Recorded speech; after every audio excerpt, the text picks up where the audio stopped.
দেখো এই প্রশ্নটি বলছে দুটি ট্রেন ঘন্টায় 70 কিলোমিটার ও ঘন্টায় 60 কিলোমিটার বেগে একই স্থান থেকে একই দিকে ছাড়ে। একই দিকে ছাড়ে, এখান থেকে ধরে নাও এ থেকে বির দিকে দুটো ট্রেনেই যাচ্ছে। এবার বলছে কি 1 ঘন্টা পরে ট্রেন দুটির মধ্যে দূরত্ব কত হবে। তাহলে 1 ঘন্টায় প্রথম ট্রেনটি যাবে 70 কিলোমিটার আর দ্বিতীয় ট্রেনটি যাবে 60 কিলোমিটার। তাহলে তাদের মধ্যে ব্যবধানটা কতটা হবে এটাই বলছে। তাহলে কত 60 আর 70-এর মধ্যে ব্যবধান, তো 60 আর 70-এর মধ্যে ব্যবধান তো 10। তো এখানে দেখো অপশন কোথায় আছে, সিতে আছে, তাহলে সি হয়ে গেল কারেক্ট আনসার। বাস এরকমই ব্যাপার।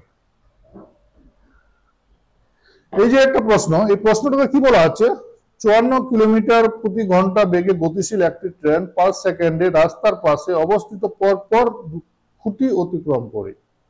খুঁটি দুটির মধ্যে দূরত্ব বুঝে, এই যে ট্রেনের এটা যে যাচ্ছে রাস্তা, এখানে খুঁটি আছে, দুটো খুঁটি ধরে নাও এটা এটা, এই ট্রেনটা যেতে যেতে এই খুঁটি থেকে এই খুঁটি পার হতে, এইটা খুঁটি পার হলো, তারপর এই খুঁটিটা পার হতে সময় লাগে 5 সেকেন্ড।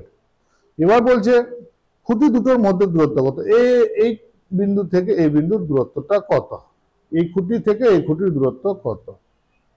তাহলে 5 সেকেন্ডে যেটা যাচ্ছে সেটাই হবে ট্রেন দুটো খুঁটির মধ্যে দূরত্ব। তো যাক, তো আমরা এখানে সহজে করি যে ট্রেনটি 1 সেকেন্ডে যায়, কতটা যাবে আমরা জানি 5-এর 18 গুণ ট্রেনটির গতিবেগ। গতিবেগ কি হবে 54 গুণ 5-এ 18 দিলাম, 18 18 18 3 54, এবার 3 5-এ 15, 1 সেকেন্ডে ট্রেনটি যাচ্ছে 15 মিটার।